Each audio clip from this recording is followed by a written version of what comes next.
मधुर Gupta maths classes में कक्षा 11 के सभी बच्चों का स्वागत है। बच्चों, पिछले लेक्चर में हमने गुणोत्तर श्रेणी के nवें पद को ज्ञात करने की विधि का अध्ययन किया था। आज हम गुणोत्तर श्रेणी के n पदों के योग को ज्ञात किस प्रकार किया जाता है इसका अध्ययन करेंगे। देखिए, एक गुणोत्तर श्रेणी आपके पास है a आर स्क्वायर। इसके n पदों का योग निकालना चाहते हैं तो ये होता है a into 1 minus r to the power n upon 1 minus. यहां पर इस सूत्र का प्रयोग हम जब करते हैं जब r का मान 1 से कम होता है। भाई ऐसा भी हो सकता है कि सार्वनुपात 1 से अधिक हो, तो इस स्थिति में हम इस सूत्र का प्रयोग कर लेते हैं। दोनों सूत्रों में कोई अंतर नहीं है, केवल हम ये देख लेते हैं कि r का मान 1 से अधिक है तो r माइनस 1 ले लेते हैं, जिसके धनात्मक माना जाता है। ठीक है, अब आप कहेंगे r का मान 1 से कम है तो सूत्र आपके पास हमने दे दिया, 1 से अधिक है तो सूत्र दे दिया, और r का मान 1 है तो क्या होगा। पहले हम इसी चीज को देखते हैं कि r का मान 1 है तो यहां पर लिखिए, तो आपके पास श्रेणी ये रह जाती है, यानी जिसका प्रत्येक पद a। यदि श्रेणी के n पदों को जोड़ोगे तो क्या आएगा, a प्लस a n बार जोड़ेंगे तो n इंटू a। तो r बराबर 1 है तो जितने पद हैं उनका योग उसी के अनुसार ले लिया जाता है।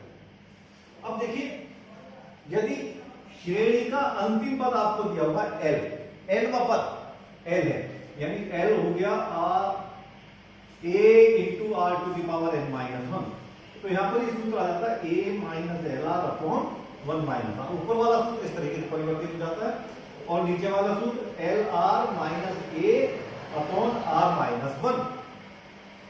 अब इस केस में जब अंतिम पद दिया हुआ है तो n पदों के योग के लिए निम्न सूत्रों का प्रयोग किया जाता है। देखते हैं अब इसके प्रश्नों। देखिए, एक ही श्रेणी दी हुई है, पहला पद 2 है, सार्वनुपात आप निकालेंगे 2 है। आपसे कहा इस श्रेणी के 10 पदों का योग क्या है। आप यहां देख रहे हैं कि r का मान 2 है जो 1 से बड़ा है, तो हम Sn बराबर a into r to the power n minus 1 upon r minus 1 इस सूत्र का प्रयोग करेंगे जिसमें r का मान 1 से अधिक है। Sn, a का मान 2, r का मान 2, n का मान 10 रख दीजिए, 2 की घात 10 का मान 1024। इस श्रेणी के 10 पदों का योग आपके सामने आ गया 2046। ठीक है, अब देखिए जो प्रश्न बताने जा रहे हैं एग्जाम में बहुत पूछा जाता है। एक श्रेणी दी हुई है,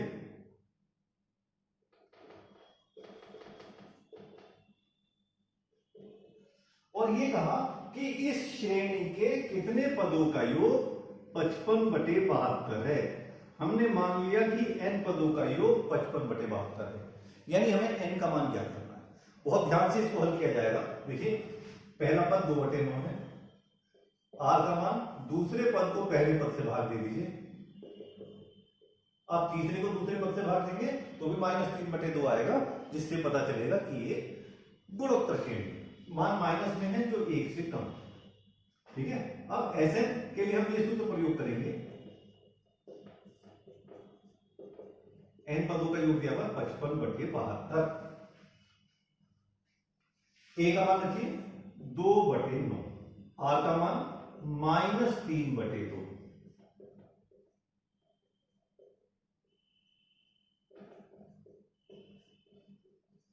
देखिए, इस वाले पद को जब तक हल नहीं किया जा सकता जब तक n का मान हमें पता नहीं है।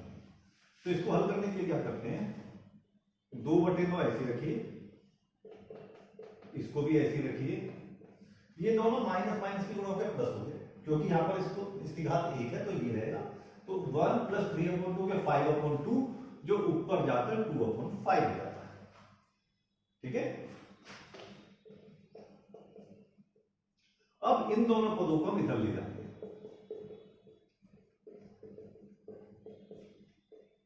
ये 5 और 9 तो ऊपर आ जाएंगे और 2 और 2 नीचे आ जाएंगे।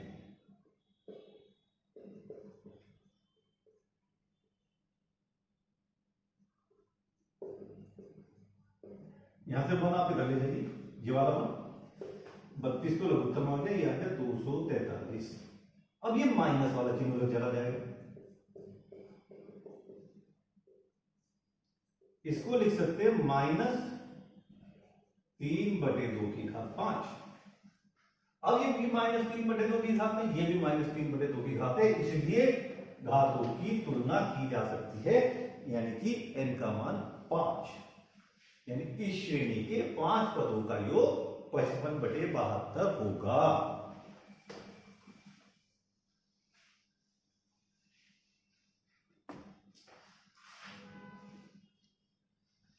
एक और प्रश्न है, एग्जाम में बहुत पूछा जाता है, ये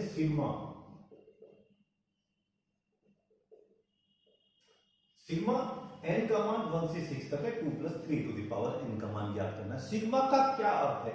सिग्मा का अर्थ होता है योग निकालना, और जब n का मान 1 से 6 तक लेते हैं, n का मान 1 से शुरू करते हैं, 6 तक इसमें रखते हैं, और जितने पद आ जाते हैं उन सबका योग। देखिए पहले हम इसमें n का मान 1 रखते हैं, इसके बाद 2 रखते हैं, 2 रख दिया, अब 3 रखिए, और बिल्कुल आखिर में 6 रखिए। 1 से 6 तक कुल 6 पद होंगे। अब ये कोई श्रेणी नहीं है, यदि हम पहले पद सबके एक साथ ले लें तो सब में 2 2 2 6 बार जोड़ेंगे, इनका योग आ जाएगा 2 × 6, और दूसरे पद आप एक साथ ले लीजिए। ये ब्रैकेट आया, ये गुणोत्तर श्रेणी है, ये तो बाहर आ गए। इस गुणोत्तर श्रेणी का पहला पद है 3, और साधानुपात भी 3 है, पदों की संख्या 6। तो इस गुणोत्तर श्रेणी के 6 पदों का योग निकालिए, a गुणा r की घात n -1/r-1,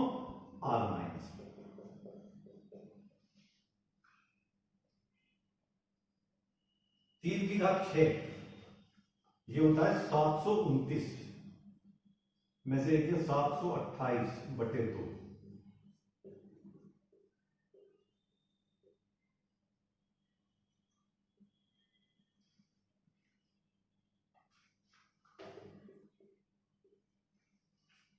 ये आ गया 1104, यानी कि इसका मान 1104 है। 6 पदों का योग 1104।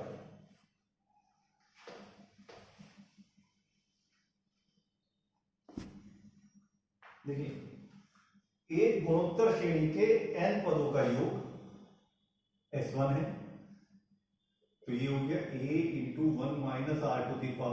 r⁴n/1 - r।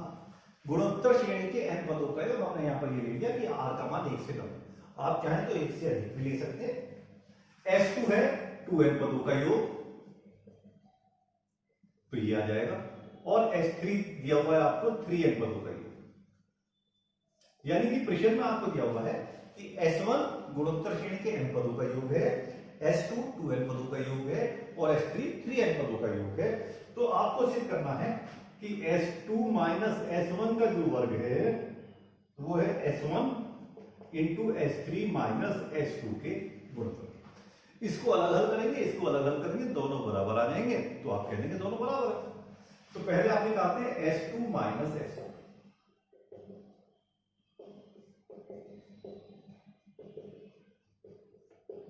देखिए 1 - r तो लघुत्तम आ जाएगा, और a ऊपर से कॉमन आएगा, तो यहां ले जाता है 1 - r⁴n, और यहां से ये माइनस का चिन्ह और 1 - r⁴n कट गया, ये माइनस और माइनस प्लस हो गए। पहले हम इस वाले पद को लिख देते हैं जो प्लस में है,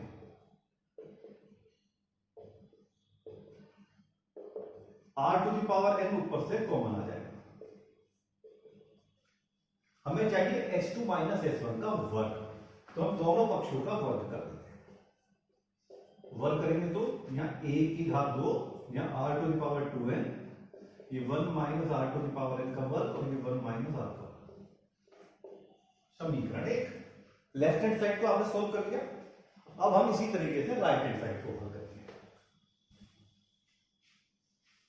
राइट हैंड साइड में है S1 × S3 - S2, सब मान रखिए।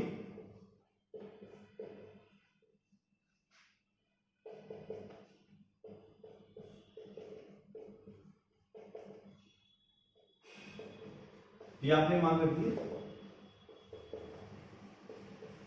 इनका लघुत्तम 1 माइनस आर आएगा, ये लघुत्तम आया। अब ऊपर से a कॉमन आ जाएगा, तो बचेगा 1 minus r to the power 3n minus 1 minus r to the power 2n। देखिए a गुणा a, ये आ गया a स्क्वायर, नीचे 1 माइनस आर का वर्ग, ठीक है। ये दोनों एक कट गए, ये माइनस और ये माइनस प्लस, तो पहले हम प्लस वाला पद लिख रहे हैं, r to the power 2n minus r to the power 3। इन दोनों में से कॉमन आएगा r to the power 2n। जब ये कॉमन लेंगे 1 minus r to the power n, और ये भी यही है, तो ये वर्ग आ गया समीकरण 2।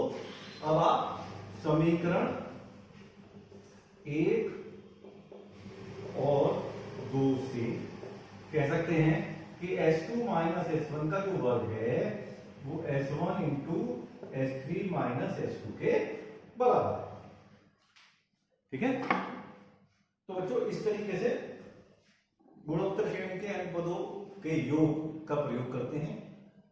कल हम इसी तरीके के कुछ और सवालों को देखेंगे। धन्यवाद।